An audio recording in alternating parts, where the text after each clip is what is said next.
In this video, we're going to be talking about how to fix your teams cannot create teams. So let's get straight into the video. The first thing you want to do is check your account type. You want to use a work or school account. Personal accounts cannot create teams in most organizations, unfortunately. Also, verify your license. Go to account.microsoft.com and services and subscriptions and ensure you have a license that includes Microsoft Teams, Microsoft 365 Business, Standard, Premium, E3 or ES. Also, go ahead and check team creation permission. Only members with specific roles can create teams. Guest users cannot create teams, by the way. If that is not the case, you want to request the create teams permission, and you may need to be added to a security group with the team creations right.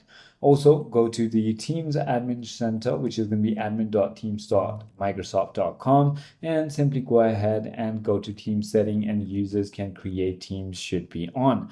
You can also check your group policy settings in Windows if you want to, or if none of it works, simply try contacting the support team at aka.ms/Teams help. I hope this video clarifies everything for you.